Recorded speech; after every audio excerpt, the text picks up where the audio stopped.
লেখাপড়া করা। অবশ্যই আপনাকে পড়ালেখা করতে হবে, ইসলাম নিয়ে আপনার অধ্যয়ন করতে হবে, জ্ঞান গবেষণা করতে হবে, তবে আপনি হেদায়েত পাবেন। যদি আপনি কোনোদিন জানার চেষ্টা না করেন, বোঝার চেষ্টা না করেন, অধ্যয়ন না করেন, পড়াশোনা না করেন, সারা জীবন শুধু হুজুরের কথার উপর ধর্ম পালন করেন, আপনি হেদায়েত পাবেন না। এই জন্য ইমাম বুখারী লিখেছেন যে বাবুল ইলমি ক্বাবলাল কওলি ওয়াল আমল, জানার আগে, আমল করার আগে জেনে নাও, কথা বলার আগে জেনে নাও। আবার এটাও জেনে নাও ওয়া ইন্নামাল ইলমু বিত্তাআল্লুম, যে মানুষ জানতে পারে গবেষণা করার মাধ্যমে, পড়াশোনার মাধ্যমে, না পড়াশোনা করে জানার কোনো সুযোগ নেই।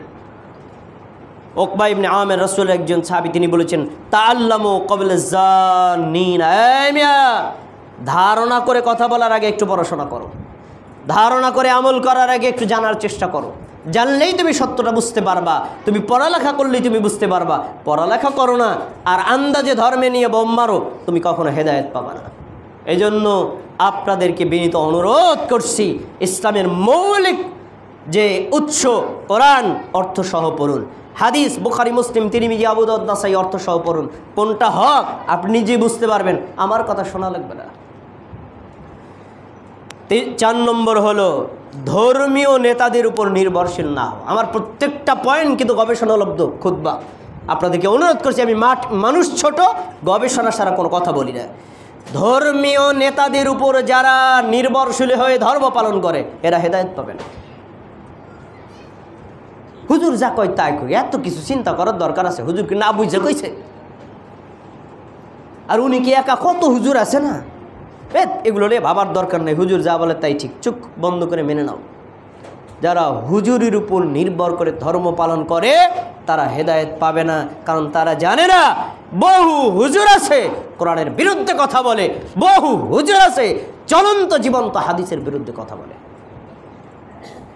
আমি আপনাকে একটা দলিল দিই তারপরের কথা। সহিহ বুখারীতে বর্ণিত হাদিস, নবী সাল্লাল্লাহু আলাইহি ওয়াসাল্লামের কাছে কয়েকজন ইহুদি আসছে, এসে বলছে, মুহাম্মদ, আমাদের সমাজের একজন বিবাহিত পুরুষ বিবাহিত নারী জিনা করেছে, কি শাস্তি দিব বলো তো? মুহাম্মদ সাল্লাল্লাহু আলাইহি ওয়াসাল্লাম বললেন, তোমাদের কাছে তো তাওরাত আছে, তাওরাতের বিধান কি? তারা বলছে যে আমরা কি বিধান আর করব, আমরা ওদেরকে জুতা পিড়া করি, গলায় স্যান্ডেলের মালা দেই, তারপরে ঝাড়ু পিড়া দিয়ে কটা বেতের বাড়ি দিয়ে দূর করে দিই, যা আর করবি না। তো একথা যখন বলেছে তখন সাথেই ছিল আব্দুল্লাহ ইবনে সালাম, যিনি ইহুদি একজন আলেম, আগে ছিলেন ইহুদি, পরে ইসলাম গ্রহণ করেছেন। তিনি বললেন, আল্লাহর নবী মিথ্যা কথা বলেছে, ওরা মিথ্যুক, তাওরাতে কথা নাই, তাওরাতে আছে পাথর মেরে হত্যা করার কথা। এখন নবী সাল্লাল্লাহু আলাইহি ওয়াসাল্লাম বললেন, তাওরাত নিয়ে আসো, তোমরা যে বললো ঝাড়ু দিয়ে ফিরিয়া বিদায় করে দিবা, আনো দি। এই মিয়া, মনোযোগ দিয়ে শোনেন। তাওরাত আনছে, তাওরাত আনার পরে যেখানে রজমের আয়াত, এখানে আঙ্গুল দিয়ে ঢেকে রেখে এর আগের অংশ পরে আর পরের অংশ পরে, আঙ্গুল ওখান থেকে সরায় না। আমি বুখারী হাদিস বলছি, তুই 3635 নম্বর হাদিস খোলেন, এখনও বুখারীতে আছে। আগের অংশ পরে, পরের অংশ পরে না, আঙ্গুল আর সরায় না। নবী তো, তিনি তো আর অক্ষর জ্ঞানী ছিলেন না। নবী সাল্লাল্লাহু আলাইহি ওয়াসাল্লামের সামনে আব্দুল্লাহ ইবনে সালাম বলছেন, আল্লাহ নবী আর আঙ্গুল সরাইতো কোন? এই আঙ্গুল সরা, এখান থেকে পড়। আঙ্গুল সরায় যখন পড়তে বলছে, তখন ওখানে দেখা আছে যে আয়াতুর রজম, যারা বিবাহিত পুরুষ জেনা করবে, বিবাহিত নারী জেনা করবে, তাকে পাথর মেরে হত্যা করতে হবে। তাহলে তৎকালীন ইহুদি আলেমরা আল্লাহর আয়াতকে গোপন করে জনতার সামনে মিথ্যা উপস্থাপন করেছে। আজকের যুগেও এমন আছে, বিশ্বাস হয় না? আমি আপনারা দেখাই। বড় মাপের মুফতি ক্যামেরার সামনে এসে বলছে আহলে হাদিসরা রফুল ইয়াদাইন করে, অথচ রফুল ইয়াদাইনের হাদিস মানসুখ। কোথায় আছে? সহিহ মুসলিমের হাদিসে নবী সাল্লাল্লাহু আলাইহি ওয়াসাল্লাম স্পষ্ট বলেছেন রফুল ইয়াদাইন করা যাবে না।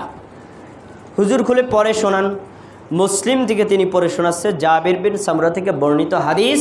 নবী সাল্লাল্লাহু আলাইহি ওয়াসাল্লাম বলছেন, এই মিয়া, গোড়ার লেজের মতো হাত উঁচা করো, স্থির হও। এই যে দেখেন, নবী সাল্লাল্লাহু আলাইহি ওয়াসাল্লাম বারবার হাত উঠাইতে নিষেধ করছেন, স্থির হতে বলেছেন। এই তো নবী সাল্লাল্লাহু আলাইহি ওয়াসাল্লাম রফুল ইয়াদাইন মানসুখ করে গেছে। আপনি শুনে অবাক, ওরে সুবহানাল্লাহ, সহিহ মুসলিমের হাদিস, মুফতি সাহেব খুলে দেখালেন, এটা কি আহলে হাদিস শায়েখরা দেখে না?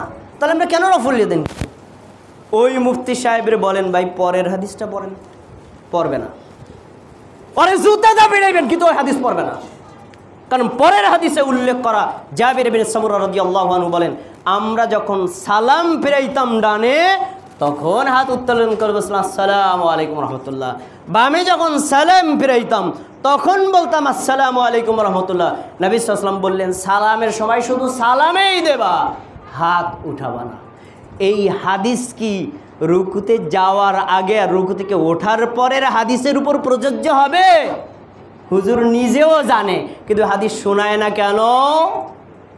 মাযহাবী গোরামের মধ্যে আছে তাই, জেনেও হক গ্রহণ করে না তাই।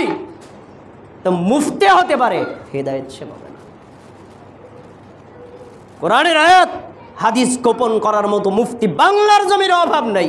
সেই মুফতির উপর নির্ভর করে ধর্ম পালন করেন, হেদায়েত আপনি কিভাবে পাবেন?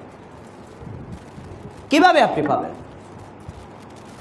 ভাইয়েরা, এজন্য অনুরোধ করি, অন্যের উপর নির্ভরশীল হয়ে ধর্ম পালন করা যাবে না। ধর্মে বোঝার জন্য নিজেকে আপনার